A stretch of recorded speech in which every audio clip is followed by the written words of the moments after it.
Welcome to Sisan একাডেমিতে স্বাগত। আজকে আমরা নিমেষে অঙ্ক সিরিজের ক্লাস নাম্বার 118 শুরু করব। আজকে রিজনিং অ্যান্ড জিআইয়ের উপর। যারা কম্পিটিটিভ এক্সামে প্রিপারেশন নিচ্ছ, বিশেষ করে WBCS বা ফুড এসআই ইত্যাদি ইত্যাদি যেগুলোতে রিজনিংয়ের কোশ্চেন আছে, তাদেরকে বলবো অবশ্যই ভিডিওটা শেষ পর্যন্ত দেখো। এই টাইপের রিজনিং কোশ্চেন তোমরা অবশ্যই পরীক্ষা পাবে। ওকে, আর ভিডিওটা শেষ পর্যন্ত মন দিয়ে দেখো। যদি ভালো লেগে থাকে অবশ্যই একটা লাইক করো, বন্ধুদের সঙ্গে শেয়ার করো, আর চ্যানেলে নতুন হলে অবশ্যই সাবস্ক্রাইব করো। ওকে, চলো লেট স্টার্ট। ফার্স্ট কোশ্চেন কী আছে দেখে নাও। বলেছি এই ফিগারটা দেওয়া আছে, এতে কতগুলো হচ্ছে বর্গক্ষেত্র আছে। ঠিক আছে, বর্গক্ষেত্রের ফর্মুলাটি কি না, দেখো কতগুলো রো কতগুলো কলাম আছে।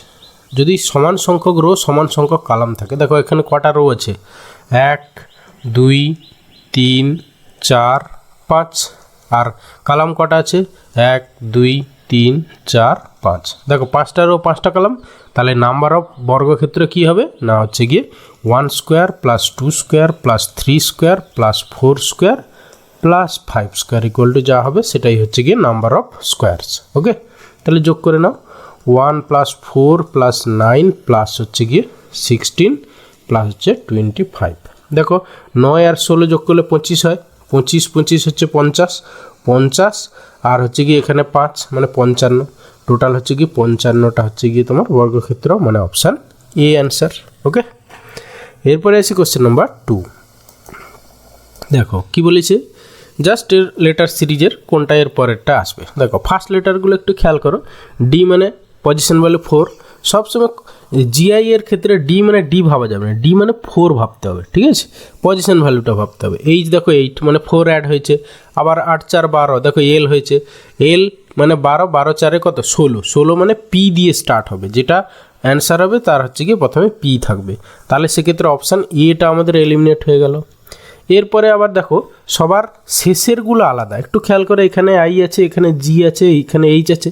তাহলে তুমি শেষেরগুলো দেখো, এখানে হচ্ছে 20, টি মানে 20, 20 থেকে 4 কমেছে, তারপরে 16 হয়েছে, 16 থেকে আবার 4 কমে 12 হয়েছে, 12 থেকে তুমি 4 কমাও মানে 8 হবে, 8 মানে শেষে এইচ হবে। শেষে এইচ কোন অপশানে আছে, মানে অপশান ডিতে আছে। ব্যাস, সেটাই অ্যান্সার। ওকে, এইভাবে তোমাকে অপশান এলিমিনেট করে অনেক কম সময়ে জিআইগুলো সলভ করতে হবে। ওকে, এরপরে আসি কোশ্চেন নাম্বার 3। দেখো কি বলেছে। দেখো লেটার সিরিজের প্রবলেম, এটা একটু অন্য রকমের। হ্যাঁ, আমরা ইন জেনারেল যেগুলো করি সেগুলো নয়, কিন্তু এগুলো একটু খেয়াল করো। প্রথমে দেখো এম এন ও, তারপরে আবার এন ও পি কিউ। আচ্ছা, আমরা যদি প্রথমে 3টে নিই, দেখো এম এন ও, আবার দেখো প্রথমে এমটা বাদ চলে গেছে, গিয়ে এন থেকে স্টার্ট হয়েছে, গিয়ে দেখো পরপর 4টে বসেছে, এন ও পি কিউ। তারপরে আবার দেখো এনটা বাদ চলে গেছে। হ্যাঁ, এই যে প্রথমটা বাদ চলে গিয়ে তারপর এটা দেখো দ্বিতীয়টা থেকে শুরু হয়েছে, এখানেও প্রথমটা বাদ দিয়ে ও থেকে স্টার্ট হয়েছে। তাহলে ও পি কিউ মানে 4টে, এরপরে 5টা পরপর বসবে, O P Q R S. দেখো বসেছে, তাহলে এরপরে কি ওটা বাদ চলে যাবে, মানে পি দিয়ে স্টার্ট হবে, পি দিয়ে P Q R S T. ঠিক আছে, তাহলে P Q R S T মানে অপশান সি হবে অ্যান্সার। ওকে, এইভাবে আমরা এই টাইপের কোশ্চেন দেখে সলভ করতে হবে। এরপরে এসে কোশ্চেন নাম্বার 4। দেখো বেমানান অক্ষর সমষ্টি চিহ্নিত করো। ঠিক আছে, এখানে একটু খেয়াল করো। দেখো সিএক্স জিটি, হ্যাঁ মানে এগুলো একটা আর একটা অপোজিট লেটার পরপর বসানো আছে। দেখো ই ভি, ই এর অপোজিট ভি, বি এর অপোজিট ওয়াই। ঠিক আছে, ডিএক্স ই ভি হওয়ার কথা, কিন্তু এখানে ওয়াই আছে, তাহলে এইটা তাহলে আলাদা, তাহলে অপশান সি হবে অ্যান্সার। বাকি দেখো এ জেড ডি ডাব্লিউ। ঠিক আছে, পজিশন ভ্যালু অপোজিট লেটার। আমি তোমাদেরকে বলবো, আমার একটা ভিডিও করা আছে, দেখবে অপোজিট লেটার আর হচ্ছে কি পজিশন ভ্যালু কীভাবে ইংলিশ অ্যালফাবেটের মনে রাখতে হয়, সেটা খুব ইজি ওয়েতে আমি বুঝিয়ে রেখেছি। সেই ভিডিওটা অবশ্যই দেখে নিও। ঠিক আছে, how to remember position value and opposite letter of English alphabet বলে একটা ভিডিও আছে, দেখবে, সেটা দেখে নিও, অবশ্যই দেখে নিও। ওকে, এরপরে আসি কোশ্চেন নাম্বার 5। কী বলেছে দেখো, আলফাবেটিক্যাল অর্ডার অফ ওয়ার্ডস কোনটি শেষ স্থানে বসবে। আচ্ছা, প্রথমে দেখো ডিই, এটাও ডিই, এটাও ডিই। হ্যাঁ, এটা দেখো ডিআই, তাহলে ই এর পরে আসবে আই, তাহলে সবার শেষে কি কোনটা বসবে, এই অপশান ডি বসবে, ডিস্টেন্স আসবে, মানে অপশান ডি হবে এখানে অ্যান্সার। ওকে, এরপরে এসে কোশ্চেন নাম্বার 6। কী বলেছে, ইংরেজি বর্ণমালার ডান দিকের শেষ থেকে 18তম বর্ণের ডান দিকের 10ম বর্ণ কোনটি। দেখো এই টাইপের কোশ্চেন অনেকে গুলিয়ে ফেলে, কিচ্ছু গোলানোর ব্যাপার নেই। দেখো তোমার এ থেকে জেড পর্যন্ত এরকম করে লেখা আছে, ওকে। তোমার ডান দিক থেকে এরকম বলেছে, শেষে অ্যান্সার কি বলেছে দেখো, শেষে হচ্ছে গিয়ে ডান দিকের, ঠিক আছে। তাহলে এইরকম এটাও তোমার ডান দিকের, তাহলে যখনই দুটোই ডান দিক বলছে তখন হচ্ছে গিয়ে বিয়োগ হবে। দেখো ডান দিকে প্রথমে 18তম, তারপরে এখানে 10তম, তাহলে 18 মাইনাস 10 করলে কত হবে 8, ঠিক আছে। তাহলে শেষ দিক থেকে 8th কোনটা, হ্যাঁ সেইটাই হবে তোমার অ্যান্সার, শেষ দিক থেকে 8th।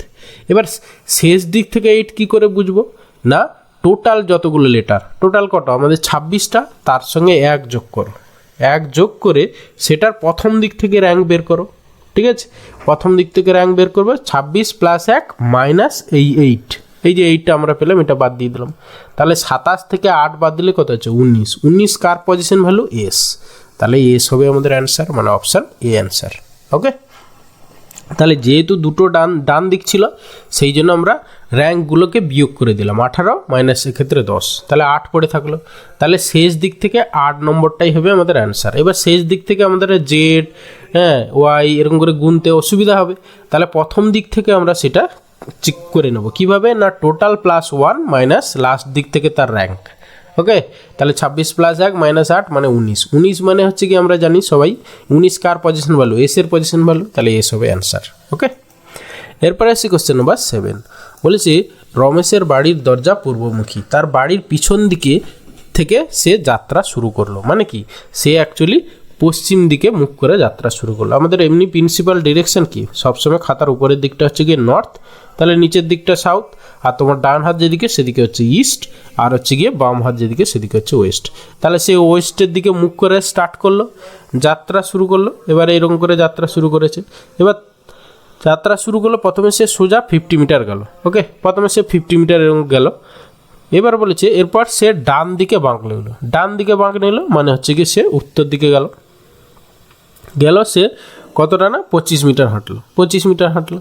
তারপরে কি সবশেষে সে আবার বাঁ দিকে বাঁক নিল, বাঁ দিকে বাঁক নেওয়ার পর 50 মিটার হাঁটলো, এরকম বাঁ দিকে বাঁক নিল আবার, তাহলে আবার সে 50 মিটার হাঁটলো। এখন শুরুর স্থান থেকে সে কোন দিকে আছে, দেখো শুরুর স্থান এইখানে, তাহলে এইখান থেকে এই ডিরেকশানে আছে সে, ঠিক আছে। এই ডিরেকশান মানে এই যে দেখো এই ডিরেকশান মানে নর্থ ওয়েস্ট, মানে উত্তর পশ্চিম, উত্তর পশ্চিম মানে অপশান সি হবে আমাদের অ্যান্সার, ওকে। এখন সে কোন দিকে আছে না উত্তর পশ্চিম দিকে শুরুর অবস্থান থেকে, ওকে। এরপরে আসি কোশ্চেন নাম্বার 8, দেখো নাম্বার সিরিজের প্রবলেম, একটু খেয়াল করো একটা বাদে একটা, হ্যাঁ 2 3 4 5, হ্যাঁ। এবারে তারপরে আবার দেখো 2 স্কোয়ার দেখো 4 দেওয়া আছে, তাহলে 3 এইখানে আবার 4 স্কোয়ার দেখো 16 দেওয়া আছে, 5 স্কোয়ার 25 দেওয়া আছে, ঠিক আছে। তাহলে এর পরের সংখ্যাটা আমাদের কত হবে 6 হবে, মানে এইখানে 6 হবে, আর এই সংখ্যাটা কত হবে না 3 স্কোয়ার বসবে, মানে এখানে 9 আসবে, তাহলে অ্যান্সার হবে কি 9 6, 9 6 মানে অপশান ডি হবে অ্যান্সার, ওকে। এরপরে আসি কোশ্চেন নাম্বার 9, দেখো এখানে ডাইসের কোশ্চেন দেওয়া আছে, কি বলে যে যদি ছক্কাটির ডান দিকে 4 আর উপরের দিকে 1 থাকে তবে তার বাঁ দিকে কোন সংখ্যা আছে। দেখো প্রথম ডাইসটাই খেয়াল করো, এখানে তার ডান দিকেই হচ্ছে গিয়ে 4 আছে, উপরের দিকে আবার 1 আছে, তাহলে বাঁ দিকে কে আছে 3 আছে, ব্যাস এই অ্যান্সার 3 হবে, ঠিক আছে। এটা অ্যাকচুয়ালি ডাইসের কোশ্চেন সেরকমভাবে হলো না, যাই হোক, তাহলে আমাদের একটা ডাইস থেকে আমরা কম্পেয়ার করে দেখতে পেলাম যে বাঁ দিকে কে থাকবে না 3 থাকবে, ব্যাস। এরপরে আসবে question number 10 and final question, কি বলেছে মহিলা হচ্ছে ট্রায়াঙ্গেল দিয়ে, আর হচ্ছে চতুর্ভুজ হচ্ছে চাকুরিজীবী, আর এখানে একটু ভুল দেওয়া আছে, সম্ভবত এটা সার্কেল হবে, ঠিক আছে। সার্কেলটা হচ্ছে গিয়ে ডাক্তার, ওকে। তাহলে কোন সংখ্যাটি দিয়ে বেকার মহিলা ডাক্তার, দেখো বেকার মহিলা ডাক্তার মানে কি এই চাকুরিজীবী মানে স্কোয়ারের মধ্যে থাকবে না, মানে এই চতুর্ভুজটার মধ্যে থাকবে না, আবার মহিলা হতে হবে, এর মধ্যে নেই, মহিলা মানে এই ত্রিভুজের মধ্যে থাকতে হবে, তাহলে এই চতুর্ভুজ বাদে মহিলা কোনটা কোনটা পড়ে থাকছে এই 9 আর হচ্ছে কি 7, এবার 9টা আবার ডাক্তার নয় কারণ সার্কেলের মধ্যে নয়, তাহলে এখানে অ্যান্সার হবে 7, ঠিক আছে। তাহলে বেকার মহিলা ডাক্তার হচ্ছে 7, মানে option C answer, okay. Thank you ভিডিওটা শেষ পর্যন্ত দেখার জন্য, আশা করি ভালো লাগলো বা অনেক কিছু শিখতে পারলে, তাহলে অবশ্যই একটা লাইক করো, বন্ধুদের সঙ্গে শেয়ার করো, আর চ্যানেলে নতুন হলে অবশ্যই সাবস্ক্রাইব করো, ওকে। ভালো থাকবে, বাই।